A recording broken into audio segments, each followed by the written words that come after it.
बिस्मिल्लाहिर्रहमानिर्रहीम अस्सलामुअलैकुम। Welcome back to my channel. जहाँ भी रहें खुश रहें, हैप्पी रहें और हेल्थी रहें।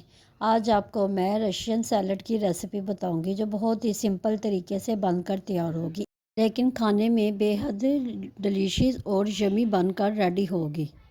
इसके लिए रेसिपी को एंड तक ज़रूर देखिएगा और स्किप मत कीजिएगा।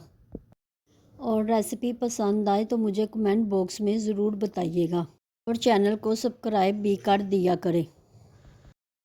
रशियन सैलड के लिए आपको जिन चीज़ों की ज़रूरत है वो ये है। सबसे पहले एक बोल में मैंने एक गाजर को ग्रेट कर लिया था, वो बोल में डाल दें। और इसी के साथ एक छोटा बंद गोभी का फूल है तकरीबन हाफ का, वो भी मैंने ग्रेट कर लिया था, वो भी इसमें डाल दें। और 2 मीडियम साइज़ के आलू जिनको बॉयल कर लिया था और इसके छोटे छोटे क्यूब्स काट लिए थे, वो भी इस बोल में डाल दी। और इन तमाम चीज़ों को अच्छी तरह से मिक्स कर लें।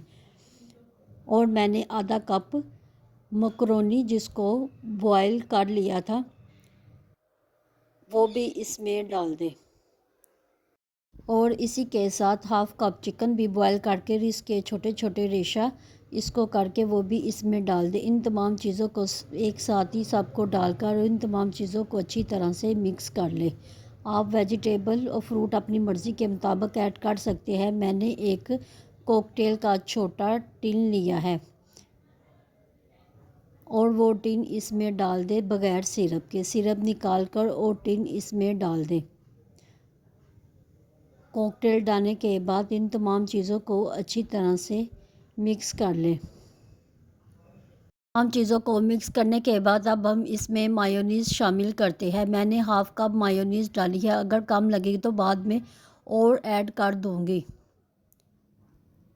इसको अच्छी तरह से मिक्स कर ले। मायोनीज़ मुझे कुछ कम लगी थी तो मैंने 3-4 टेबलस्पून मायोनीज़ और ऐड कर दी है। आप मायोनीज़ अपनी मर्ज़ी के मुताबिक और फ्रूट भी अपनी मर्ज़ी के मुताबिक ऐड कर सकते हैं। ये 5 मिनट में बनकर बिल्कुल रेडी सैलड हो गई है। अब हम इसको सर्विंग बोल में निकालते हैं।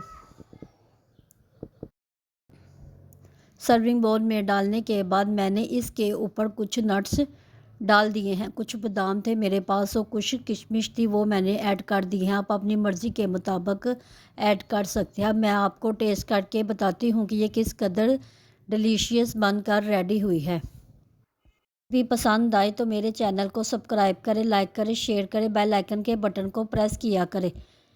मिलते हैं नई रेसिपी के साथ। दुआओं में याद रखिएगा। अल्लाह हाफिज़।